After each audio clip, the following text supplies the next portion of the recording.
Do you understand the words that are coming out of my mouth?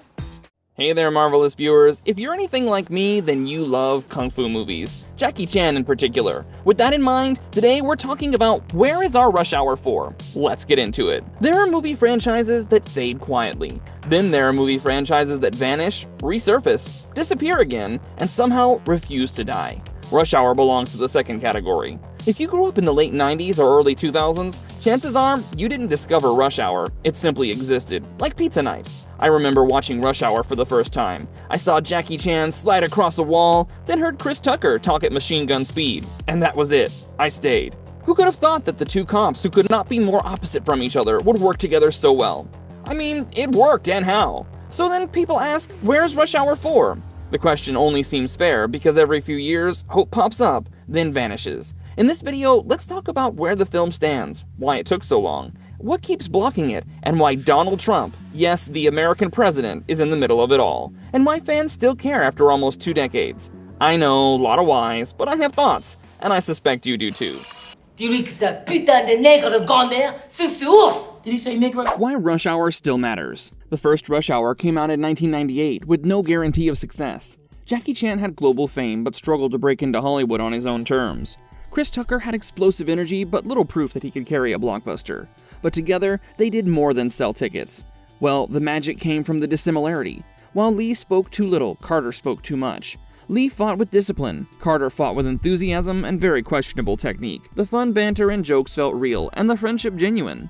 The other reason people latched on was how easy the movies were. You didn't need to do your homework or know any lore. You could drop into Rush Hour at any point and feel at home. That film made over $240 million worldwide on a modest budget. The sequel pushed the scale higher, and Hong Kong replaced LA. While the actions grew larger and the jokes bolder, the chemistry remained intact, and Rush Hour 2 became the highest-grossing film of the trilogy.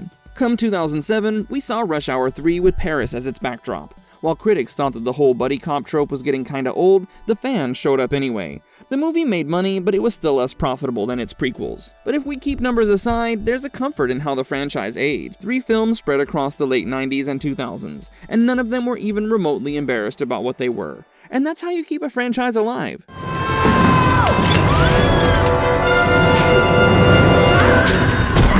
The long silence after Rush Hour 3. After Rush Hour 3, everyone assumed that Rush Hour 4 would happen eventually. After all, each movie had strong numbers at the box office, and let's be honest, that's what those executive guys want, right? To milk a cash cow of a franchise until it grows old and tired.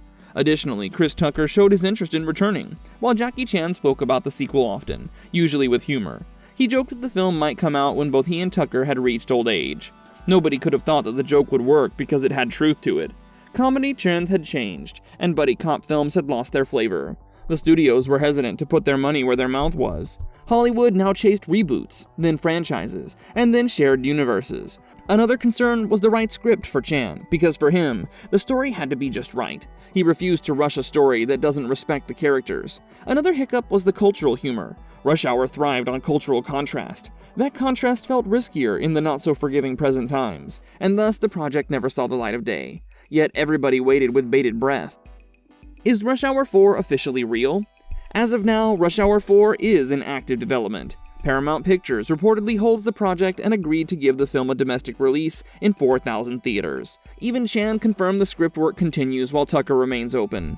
Brett Ratner directed the first 3 Rush Hour films, and his involvement remains one of the biggest complications. After multiple sexual misconduct and harassment allegations surfacing in 2017, Ratner stepped away from Hollywood, and many studios distanced themselves from him. Another reason the movie was delayed. However, Ratner hopes to return for Rush Hour 4. He also recently directed a documentary about former First Lady Melania Trump. So how did we go from no deal to yes, maybe?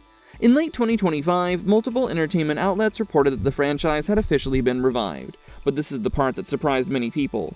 According to industry reports, US President Donald Trump played a role in getting Paramount to revive the franchise. He apparently reached out to Larry Ellison, the biggest shareholder in Paramount's Skydance division, pushing for Rush Hour 4 to happen with Ratner.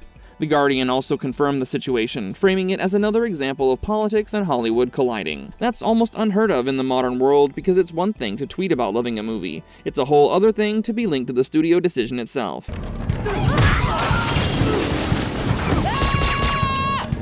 What could Rush Hour 4 be about? We don't actually have a final script, or an official plot summary, or a release date even. What's been floating around is that Chan and Tucker are expected to return as Lee and Carter. Rush Hour never worked because of complicated plots. No save the world stakes, but more like we can't let this slide, right? That's where Rush Hour shines, and this time the movie reportedly goes global in a very literal way. The plot centers on wildlife poaching and illegal trade, which, if you ask me, sounds wild. No pun intended. But yeah, this would be a very welcome move as far as I'm concerned. But what do you think? Anyway, so the criminal network becomes the main case for Inspector Lee and Detective James Carter, who once again find themselves dragged into a mess way larger than a single city or a single bad guy. And if Rush Hour 4 is happening, I don't want to pretend time stood still. 20 plus years have passed since Lee and Carter first met. The movie needs to acknowledge that.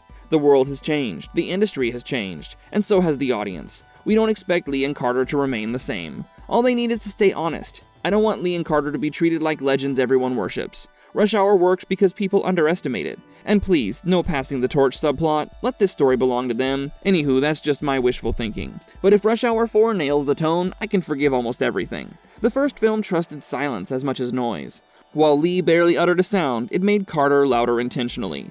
It was refreshing to see the polarity and gave the scenes room to breathe, which modern comedies often forget. To me, Lee and Carter never came across as manufactured, but were just two people forced into friendship. Rush Hour 4 doesn't need to be the biggest movie of the year, it just needs to feel right. If I leave the theater smiling instead of nostalgic, that's a win. If I quote a new line instead of an old one, even better. Rush Hour doesn't have anything to prove. If the movie understands that, it has a real chance. And honestly, that's more than most legacy sequels can say. And if nothing else, I just want to hear Carter talk a little too much one more time and watch exasperated Lee sigh. Even after all these years. For now, fans wait because it's still worth it. Even after all these years.